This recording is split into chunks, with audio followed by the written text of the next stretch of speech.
New from the Fox News Podcast Network. I'm Emily Campagno, and this is the Fox True Crime Podcast. And I had nothing to do with her disappearance. I sit down with the people who lived the nightmares. I was in shock. I was just devastated. The investigators who tirelessly worked on the case. And I really hope that they can catch this guy. Bringing you closer to the story than you ever thought possible. Listen and follow now at foxnewspodcasts.com or wherever you get your podcasts. These are the stories that keep you up at night. As if the McCrispy couldn't get any better, Bacon and Ranch just entered the chat. The Bacon Ranch McCrispy, available at participating McDonald's for a limited time. Ba-da-ba-ba-ba.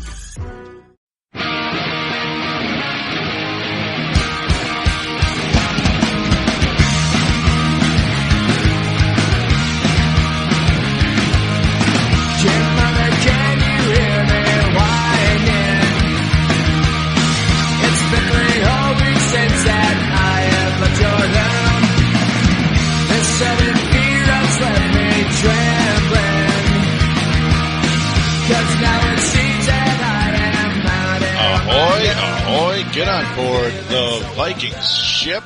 It is Purple Mafia, episode number 11. Number 11, Dante Culpepper's old number. Oh, goody. But yeah, we are ready to rock and roll here today on Tuesday, the 2nd of September in the year of our Lord, 2008. And I hope all of you had a great Labor Day weekend. I did not, as all I did was work pretty much, other than slight day off Saturday, kind of a half day off, I guess you could have called it. But, well, we're ready to rock and roll once again. And we have a great show for you today. Lots of stuff to talk about. First of all, though, we are available on thesportstuff.com and iTunes and on dig.com, where you dig it. So please dig my show.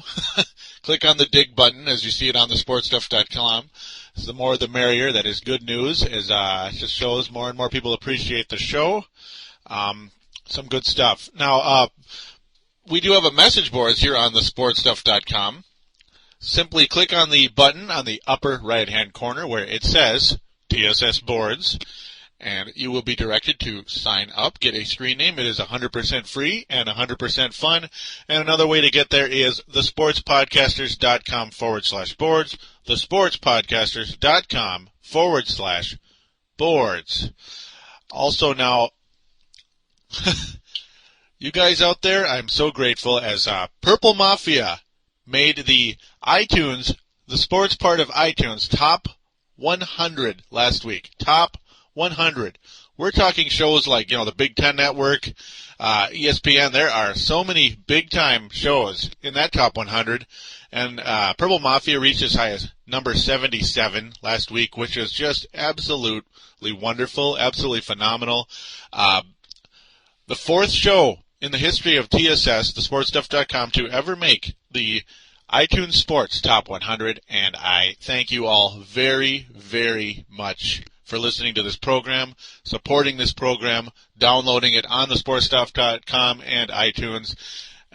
All of you iTunes listeners, indeed, do come to thesportstuff.com. You will enjoy it. There is so much variety, so much stuff to talk about. You're going to be so welcomed here. And, hey, I appreciate you so very much for helping me get there. I'm in some really good company with the Steel Pit, Chiefs End Zone Show, and the Running with the Bulls, hosted by Brian Cush. Just really good company. It's just an honor to be with them, as they are some huge shows on this site and on iTunes. Now, finally, on to my actual show now, after that euphoria, as it really was that. Today we're going to talk about a lot. We're going to talk about some news with the Vikings, Bryant McKinney being suspended, some of the roster moves, the practice squad, and lack thereof, for certain players not getting on the practice squad. I wasn't too happy about that. And, well, there's a game next Monday. Yeah, there's a game. It's the Vikings and Packers in Lambeau Field. We're going to preview that game. We're going to talk about some NFL news, some cool stuff, Rudy Johnson, stuff like that. And we're going to get into our, we're going to talk about our previous poll, the poll for last week's show, and this week's show's new poll. We're going to get into that, and we'll be getting into that very shortly. We'll be right back here on Purple Mafia. What's up, listeners? This is Farzine. I am the host of the Chiefs End Zone Show right here on thesportstuff.com, where we cover the Kansas City Chiefs, give our opinions, and go deep inside with the Kansas City Chiefs right here only on thesportstuff.com. We encourage you Chiefs fans, you loud Chiefs fans out there, to get on the show, voice your opinions, get on our boards, and talk with us. All listeners, including Bronco fans, are allowed in our show. So be sure you check out the Chiefs End Zone Show right here on thesportstuff.com with me, your host, Farzine.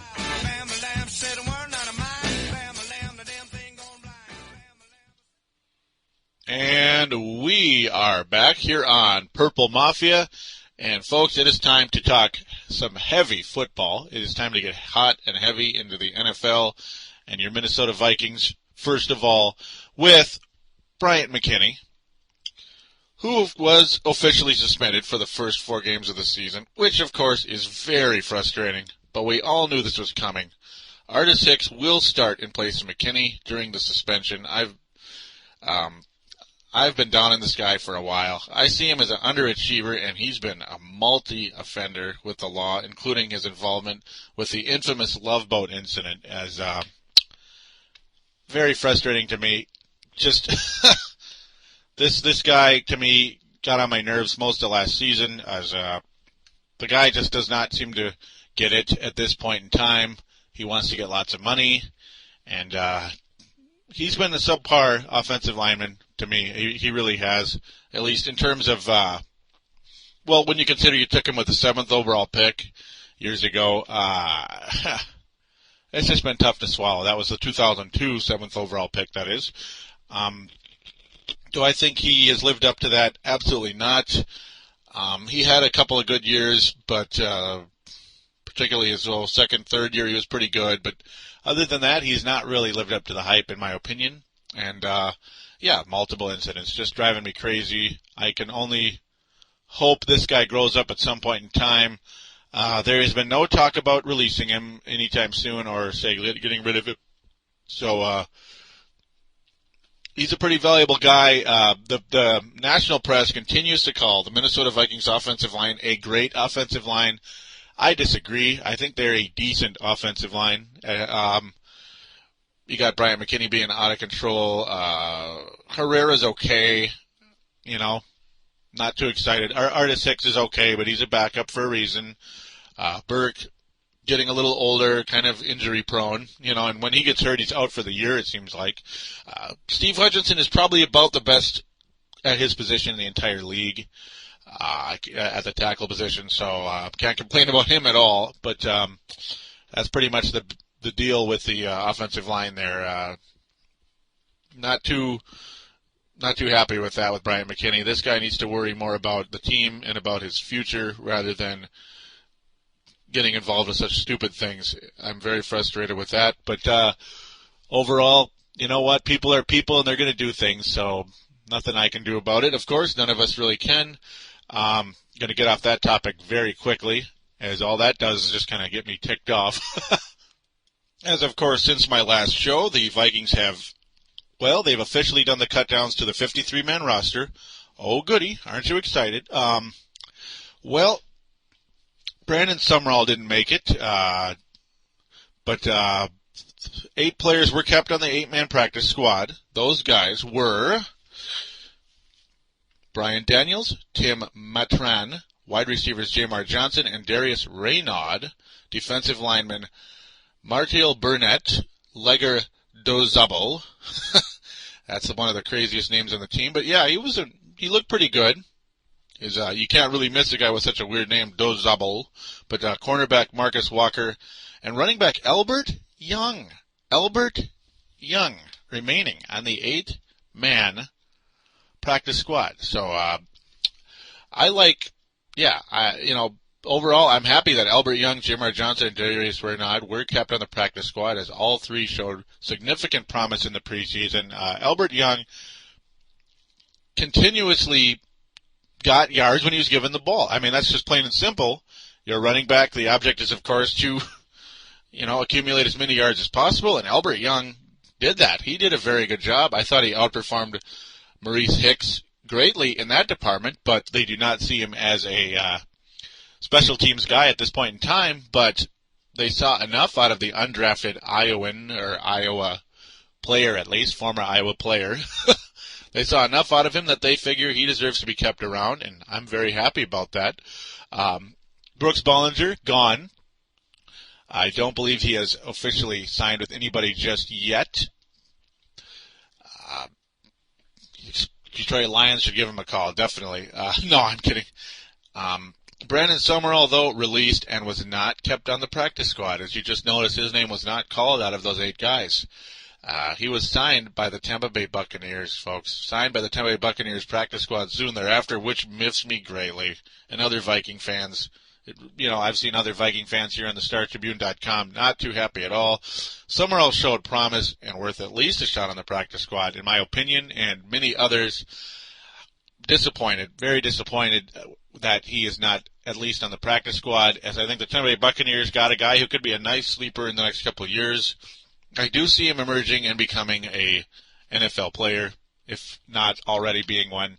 I'm pretty sure the Viking defenses in the past that really sucked, that had like Anthony Bass and guys like that in the back, in the backfield, back in the secondary. I'm on drugs making that comment. But no, we had some horrible defensive backs, horrible safeties, Wasser-Wenga. Yeah, I think Pat Summerall. Brand, I knew that was going to happen at least once. Pat Summerall and John Madden. But no. Brandon Summral would have easily cracked the roster then. Unfortunately, just too much depth, I guess. That's just, what can you do? Frampton made the team. He was one of the guys that was kind of on the bubble, I thought. He's on the team. Of course, Sharper, Madu Williams is going to be on the IR for a while, of course, out for the first 4 weeks or so. Tyrell Johnson's going to be starting at safety in his place. Not going to lose too much in Tyrell Johnson. He's very, very good.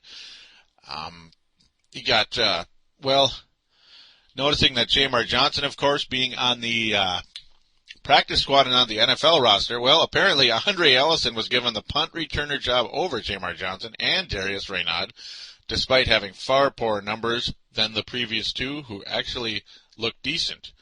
I guess they just wanted to keep 5 receivers. Robert Ferguson being number 5 and being a veteran. He pretty much made this team because of that. He made some nice plays, though, with Gus Farad especially. Gus Farad and Fergie made some nice completions in the third game of the preseason. But, that was a nice deal in that area for keeping Fergie around, I guess. At least they kept Reynaud. I mean, Reynaud, remember, on one kick return, he had 35-yard return. So, one kick return in that third game. Not bad at all. Andre Ellison, though, I guess. I mean, he pretty much didn't go forward at all. So, what do you do with that? Now we're going to get sliding into the actual game review here very quickly. As here on Yahoo, well, Ziggy Wilf expects the Vikings to win the division. He says, our expectations are very high. Owner Ziggy Wilf said just before the team reported to camp in Mankato, Minnesota. And we set our goals very high. We expect to win the division. Vikings definitely looking to win the division this year.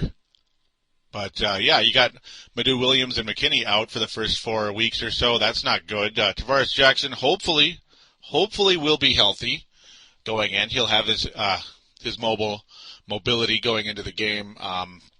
It looked so good in training camp and in the preseason games. Tavares Jackson about 2 steps above what he was last year. We just hope and pray this guy's going to be in full health. Now, he will start, of course. He's not going to miss the game. He's going to go against, Aaron Rodgers. Aaron Rodgers, of course, is going to be the quarterback of the Green Bay Packers. But who is Aaron Rodgers' backup going to be?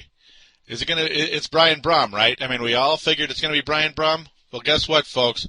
Matt Flynn, the second pick in the 7th round, will be the number 2 quarterback in Green Bay behind Aaron Rodgers. a very interesting move as Flynn passes up second-round pick Brian Brohm, who virtually everyone picked as the number 2 guy if Green Bay didn't add a veteran like Dante Culpepper. Matt Flynn had a very strong preseason, showing outstanding accuracy where Brian Brohm struggled mightily with accuracy in every game, including an 0-for-4 embarrassment against the Denver Broncos. Flynn appears to be a very nice sleeper. Getting number 2 quarterback as a rookie in the 7th round is very, very rare indeed, folks. Very rare. A very nice story there, guys. I mean, he's a rookie and he's a 7th round pick. Matt Flynn is a 7th round pick rookie, and he's going to be the backup for the Packers. That is incredible. I pretty much was looking at Brian Brohm quite possibly overtaking Tavares Jackson if we drafted him. Like, say, if Tavares Jackson kind of struggled. But, wow. I can't believe it. I really can't. Definitely congratulations to Matt Flynn, as that is quite the accomplishment at this point in time. When you look at the games, when you look at the difference between Matt Flynn and Brian Brohm, it's incredible. As, yes, preseason games do count for backups like Flynn and Brohm. Matt Flynn was completed about 60% of his passes in the first game with a touchdown. Brian Brohm, 47% and an interception. So there's game 1 when you compare those two. And then an awful loss to the 49ers, 34-6. Green Bay getting destroyed by the 49ers with another extremely cool story at quarterback in San Francisco. J.T. O'Sullivan's going to be the starter. He was the 4th guy here in Minnesota a few years back. He's going to start for the 49ers. Alex Smith, absolute bust. Number 1 overall pick. Not even going to start over J.T. O'Sullivan. Unbelievable. But yeah, the main focus here, Brian Brohm was the number 2 quarterback in this game.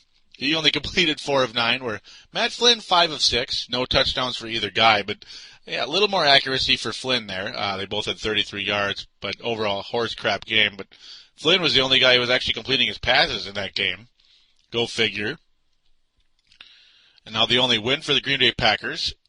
The Packers do defeat the Denver Broncos 27-24. They actually had a good game finally.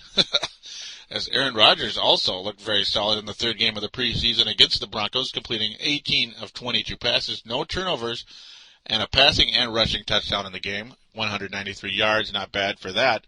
But yeah, well, this isn't anything too great, but still, it shows a difference. Flynn completed both of his passes. Brian Brohm, 0-for-4. As said earlier, Brian Brohm's numbers well below 50% in completion throughout the entire preseason. You can't have that, folks. That's why John David Booty's the 3rd string quarterback on the Vikings. Yeah, he won the 3rd job. Woohoo. It's not like he's kicking some butt. But yeah, the 4th game of the preseason, Packers losing 21-23. The player of the game was Matt Flynn. He got the start. Rodgers made 1 pass in the entire game, and it was a touchdown. It was a 68-yard touchdown. Go figure. But, yeah, that's when they just took him out because, yeah, enough's enough. You don't want him getting hurt. Flynn, though, 8 of 13, good for 60%, 2 touchdowns. Excellent job. Brian Brohm, 7 of 12. He actually completed over 50% in this game, but, not good enough. Not as good as Flynn. Definitely not. No touchdowns, no interceptions at least. But, yeah, clearly, Matt Flynn outperformed Brian Brohm throughout the preseason and in training camp. And congratulations to him, as said before. It's a nice story indeed. So, overall, I expect the Minnesota Vikings to defeat the Green Bay Packers in Game 1.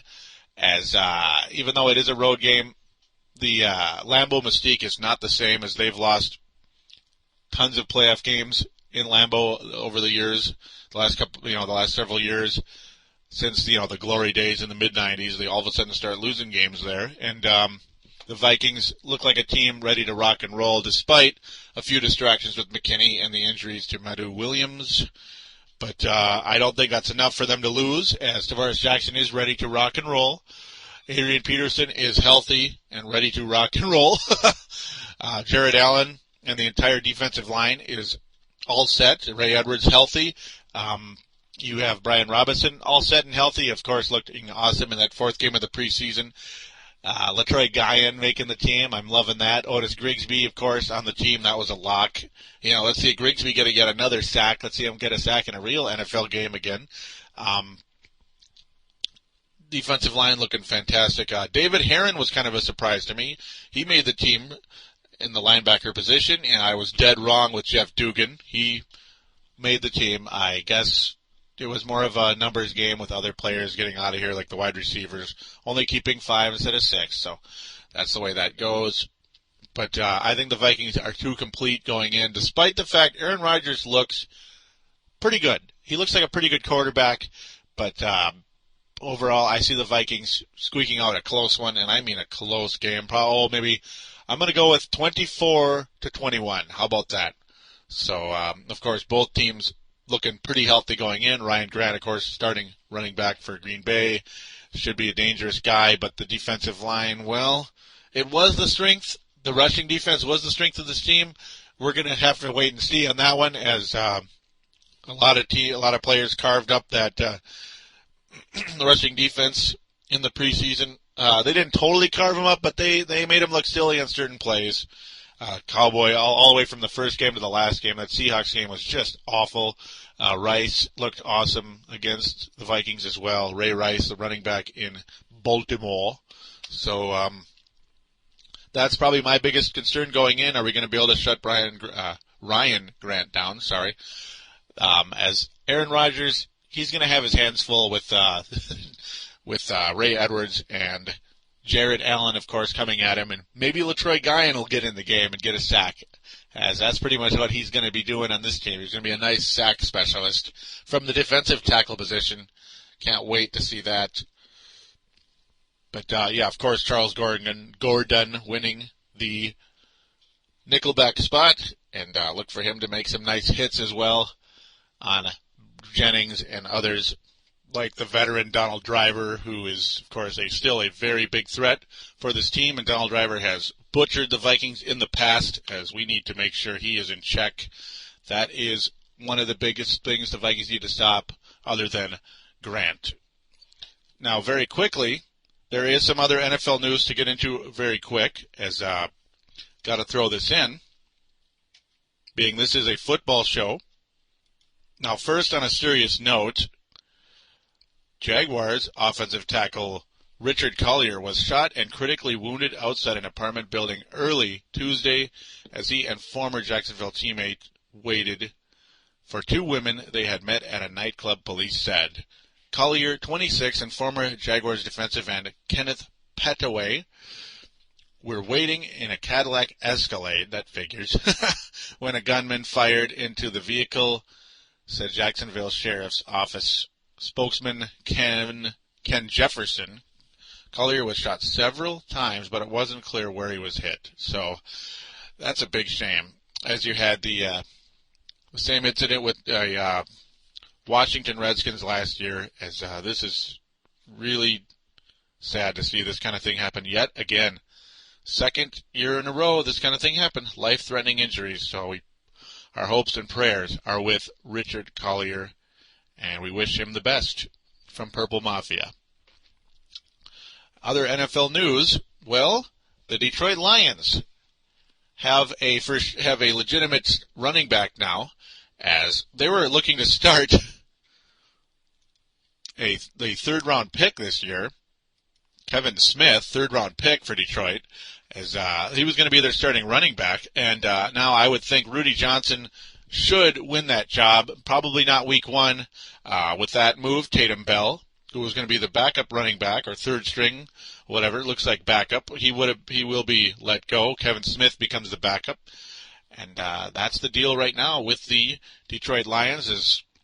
That could really be an interesting move. I like it. Smart move by Detroit. They need something to go with that team. They need a legitimate running back, and Rudy Johnson could be that. As before last year, this guy had big numbers. Last year, missing 5 games with injury, having a subpar season for his standards, but in the past, he's a 1,300, 9-touchdown type of guy. Got to have this kind of guy on your roster. And if he is that for Detroit, watch out. Watch out.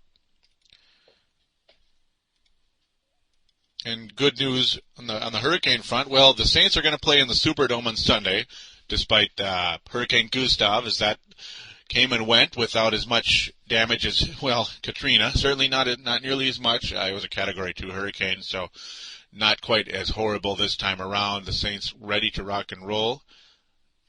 But now there's one other quick deal. Joe Flacco going to be the starter in Baltimore. Not Kyle Bowler. It's going to be Joe Flacco. So that's the way things are going to go with them.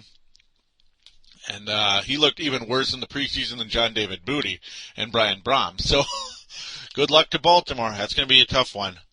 But, hey, they weren't going to go anywhere anyway, so it's probably going to be a similar year for them as it was with the Vikings as far as Jackson a few years back, especially last year when Jackson was named the starter. But that's the way the NFL is shaping up at this point in time. We'll be right back to talk about last week's poll results and this week's poll. We'll be back on the flip side of this break. Here on thesportstuff.com, we're bursting in blue with Timberwolves Explosion. Timberwolves fans, your show has arrived at last as we bring in a new era with Al Jefferson, Kevin Love, and Mike Miller. We're available on thesportstuff.com and also available on iTunes. Download and listen to in-depth and detailed coverage of your favorite team. Show your true blue and join this explosion of Timberwolves basketball.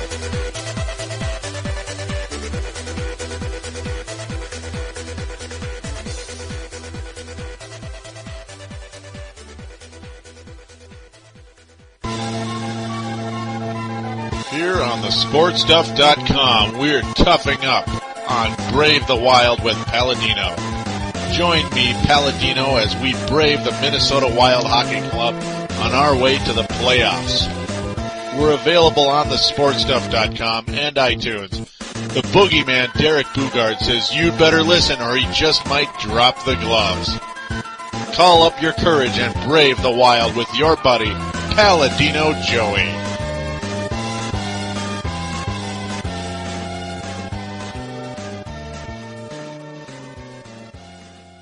And we are back here on Purple Mafia. And, of course, the two commercials you just heard were Timberwolves Explosion and Brave the Wild. Those are my other two podcasts. Wolves and Wild fans that are listening to this show, do check them out. They are available on thesportstuff.com.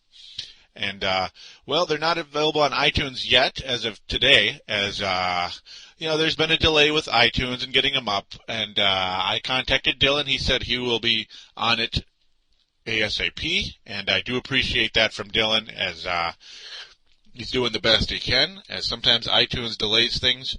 And that's just the way it goes. There's nothing much you can do about it. And we thank Dylan for his hard work on this site, as always. Now it's time to get into last week's poll. The question was, which long shot bubble guy deserves to crack the roster somehow? The choices were, out of 6, Brandon Summral, Albert Young, Martin Nance, David Herron, Hussein Abdullah, who also made the team, by the way. Hussein Abdullah made the team, folks. That was somewhat of a surprise to me, but he did a good job, and he's here. Darius Reynaud was the final choice. David Herron and Hussein Abdullah made the team out of that group. Albert Young and Reynaud kept on the practice squad, so that's where that stands. Not many people voted on this poll because these names are so obscure, and that means that you guys on iTunes haven't signed up on thesportstuff.com, because you would know who these guys are. Whereas on thesportstuff.com, not many of them know these guys because they're not all from Minnesota, so I don't expect too much out of that. 50% going to Brandon Summral, 50% going to Albert Young. Those are the top two guys, in my opinion, anyway, out of that group, just because. And only Albert Young kept in the practice squad. I picked Brandon Summral as I really like what I saw, and Tampa Bay is going to like what they saw, as John Gruden is a smart guy. He has an eye for talent, and he made a good move in Tampa. And good luck to you, Brandon Summral.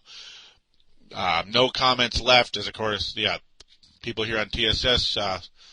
There are some Viking fans on there, but we need more of you out there from iTunes, so please do sign up and vote on these polls, as you have a chance with this newest poll. And the question is, which NFL roster move is the most intriguing? Matt Flynn named as Packers' number 2 quarterback. Joe Flacco named Ravens starter. Rudy Johnson signed by the Ravens, or Joey Harrington signed by Baltimore. Joey Harrington. That was kind of an interesting one, too. Those are the 4 picks. Do log on to TSS, sign up for the boards, and vote. My pick, of course, which you could probably tell, as I devoted quite a bit of time to him in this show, Matt Flynn being named as the number 2 quarterback. Great story. Easy choice for me. It looks like Schmitty voted for him, and we'll get into that. His comment next week, as we like to update everything all at the same time. Definitely like to hear from Schmitty, as he's looking to get a Green Bay Packers podcast started, and he's the moderator for that board. Good luck to him, and I want to thank each and every one of you for listening, as it is a big, big, big game coming up next Monday. I can't wait to see it. I'm sure you can't either. And we'll have a nice game review for that game, in-depth, exciting, energetic, and I hope you tune in and listen. Thank you again for listening to this show, downloading it. Tell a friend, please tell a friend, and if you haven't voted on iTunes, please do. If you have an iTunes account, that's free to have one if you don't yet, but if you like this show, please go on there and give me a positive rating and leave some positive feedback. It takes a couple seconds, and it helps this show grow, and it gives stronger recommendations. So please give me that time. Thank you again, and I wish all of you a great week. Go Vikings. We'll see you on the flip side.